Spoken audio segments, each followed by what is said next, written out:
Please welcome to this stage, here to share her insights and humor with you, Karith Foster.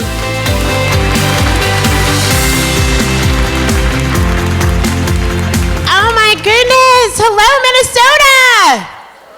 How are y'all doing? Very fantastic. Now, are y'all that as excited when you find out you're going to have diversity programming coming to your office?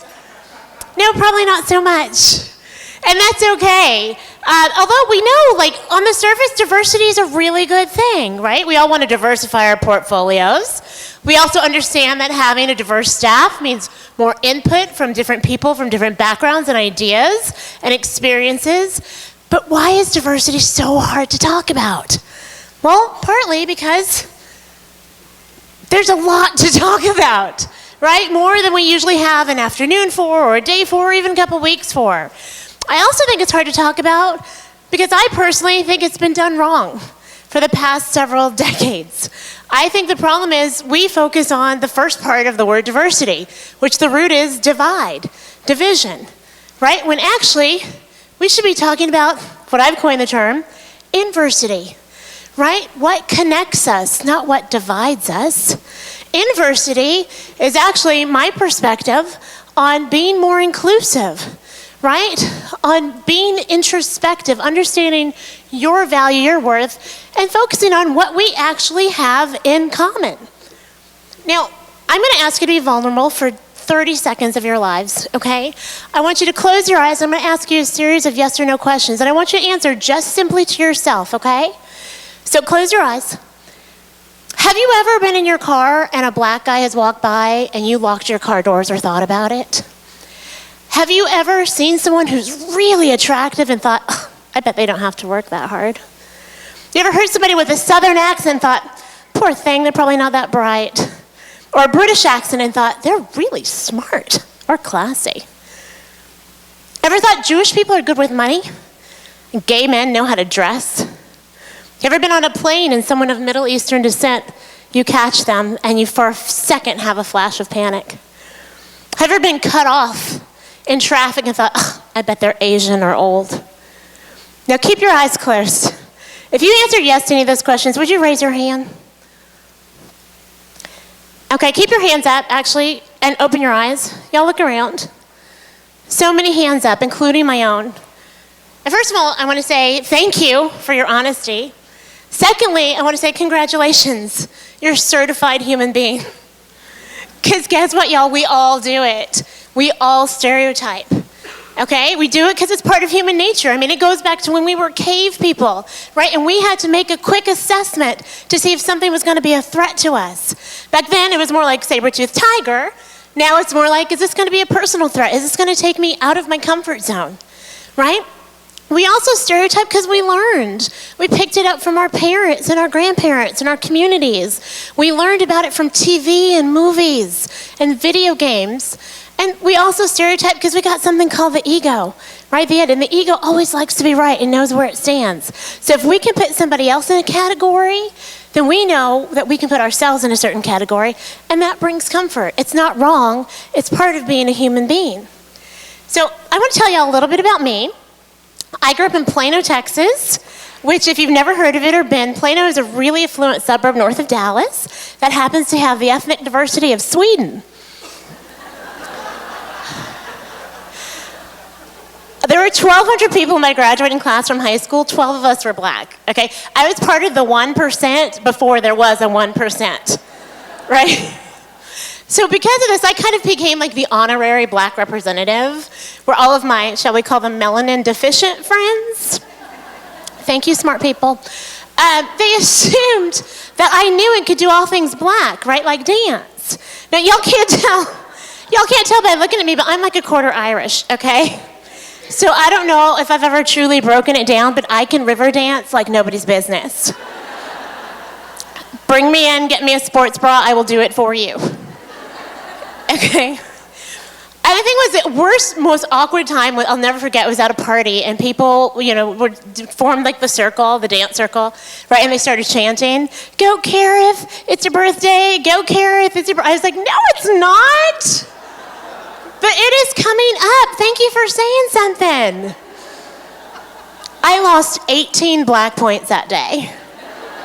And trust me, those are way harder to make up than cool points. Y'all, my senior year of high school, I starred in an all-white production of the play A Raisin in the Sun. 2 guesses on who the raisin was. Now, because of this, my mother was convinced I was going to marry a white guy and bring home zebra grandbabies. Because apparently my mother is the love child of Archie Bunker and Peter Griffin. And I remember thinking, okay, that's technically impossible, right? Because black people aren't black, we're brown. And white people aren't white. Well, maybe in Connecticut. But y'all are peach. And as far as I'm concerned, those are complementary colors. Right? So my thought was always this, even if I did marry a white guy, I'm brown, he's peach, our kids will be beige. Which, hello, goes with everything. Okay.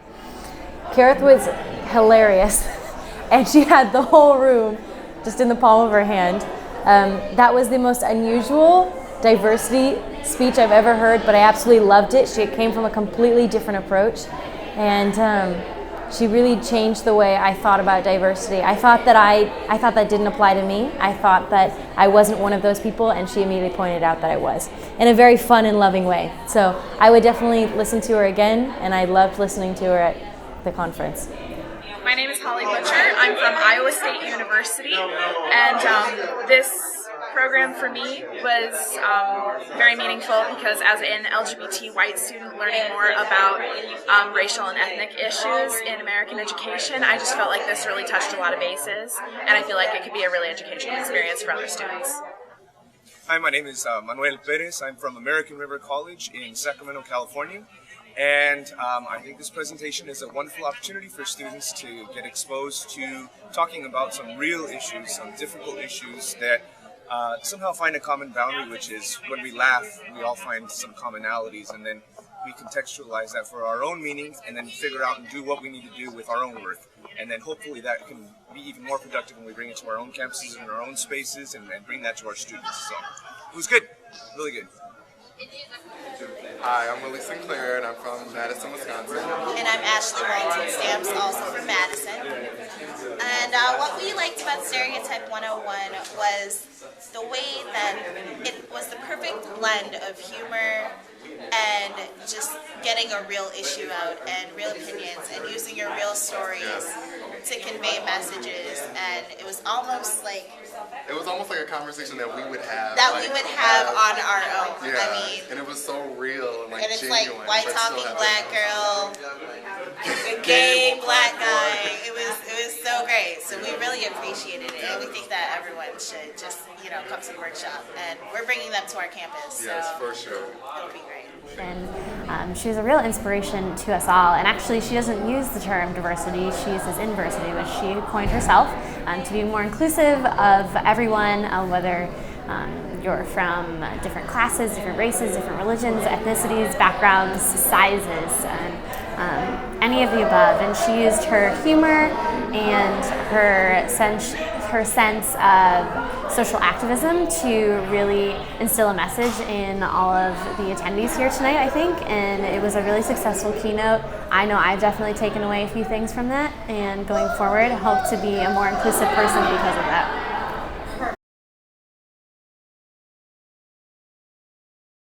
Honestly, it made me feel included, and for example, when we did the exercise, I felt like I was alone until I opened my eyes, and I knew that everyone was with me on the same issues and the same thoughts and the same decisions and so forth. So it made me feel like I was part of a community. It made me feel like I was a lot like everyone else, which when you can relate with people, then you don't feel alone. It made me feel great. She had the room rolling, and this was a keynote speaker unlike anyone else I've ever seen at a PRSSA event, and she did a fantastic job engaging the audience, and I think she made it really relatable. And doing the close your eyes, put your hand up activity, there wasn't a single person in the room who didn't have their hand up. So really engaging with the audience and pulling at the heartstrings, it makes the keynote more memorable and relatable, and I think she did a really fantastic job with it. Yeah, she she's not afraid to say the hard things and say the truth in a fun and loving way. And that makes me want to do the same.